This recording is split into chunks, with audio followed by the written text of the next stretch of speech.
एक बार रुक्मिणी जी ने और जाम्बवती जी ने, सत्यभामा जी ने, मित्रवृंदा जी ने, सबने यमुना जी से कहा कि इतना हम लोग प्रेम करती हैं श्री कृष्ण से और हाव भाव कटाक्ष से उन्हें अपनी ओर आकृष्ट करना चाहती हैं और हमारी सेवा में या भावना में भी कोई न्यूनता नहीं है, फिर भी ये प्रेम तो राधा रानी से ही करते हैं, लगातार उन्हीं का स्मरण करते हैं, उनकी याद आते ही रोने लग जाते हैं। तो ऐसा ब्रज में क्या है, ब्रज लीला में ऐसा क्या है?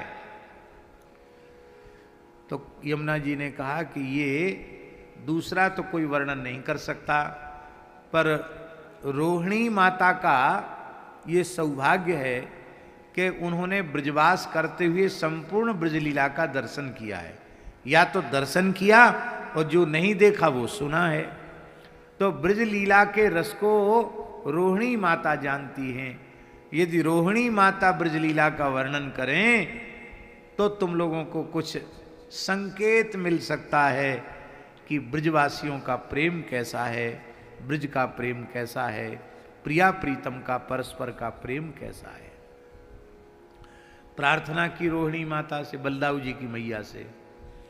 रोहिणी मैया बोली कि तुम्हारा प्रस्ताव बहुत खतरनाक है। क्यों? बोले हम लीला का वर्णन तो करेंगी पर ठाकुर कृष्ण बलदेव सहन नहीं कर पाएंगे उसको। वो इतना महाभाव जग जाएगा कि कुछ न कुछ अनर्थ हो सकता है। तो बोले उनको आने नहीं देंगे, ऐसे पंडाल बना के कथा नहीं करवाएंगे। महल में आप बैठ जाना और वहाँ किसी पुरुष मात्र का प्रवेश वर्जित होगा, केवल हम सब श्री कृष्ण की रानी पटरानी ही रहेंगी और आप कथा कहना। और ठाकुर जी आए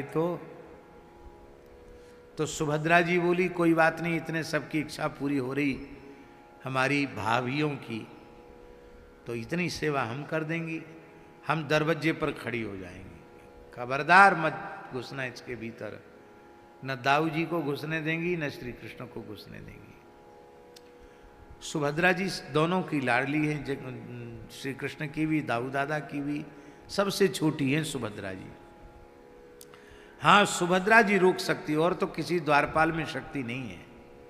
सुभद्रा जी खड़ी हो गई और लीला वर्णन करते करते रोहिणी माता भावाविष्ट हो गई और ब्रजलीला का जैसे ही गान शुरू किया रोहिणी माता ने, ठाकुर जी से रहा नहीं गया। भाव विह्वल होकर बलदेव जी और श्री कृष्ण दोनों दौड़े और दौड़े दौड़े आए भीतर। तो कोई उनको रोकने वाला कौन था? अन्य ड्योढ़ियों में तो किसी द्वारपाल को रोकने की हिम्मत हुई नहीं, पर प्रधान ड्योढ़ी पर सुभद्रा जी खड़ी थी।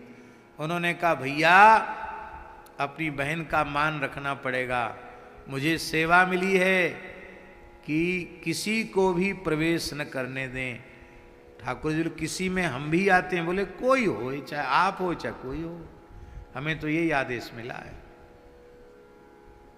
नहीं तो नहीं। दाऊ जी ने करी, तू बड़ी हट करने लग गई, अब जो कछु समझ लो, आप यदि अपनी बहन का मान रखो तो भीतर मत घुसना। तो बलदेव जी और भगवान द्वारिकाधीश श्री कृष्ण दोनों वहीं सीढ़ी पर बैठ गए और रोहिणी मैया को भावावेश हो गया।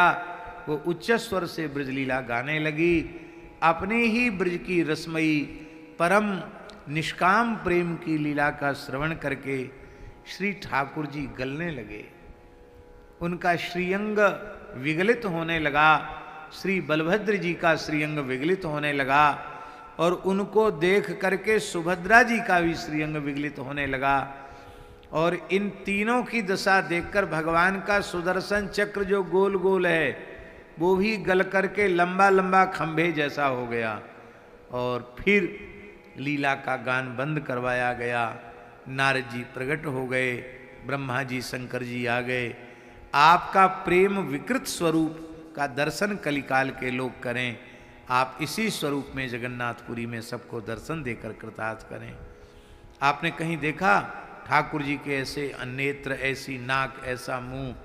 कोई न समझे कि ये ठाकुर जी हैं तो उसको तो लगे कि पता नहीं ये जैसे बच्चे कोई खेल खेल में कोई बिगाड़ देते हैं फोटो, ऐसे तो कुछ कर दिया है क्या, लेकिन नहीं, वो प्रेम विकृत स्वरूप है।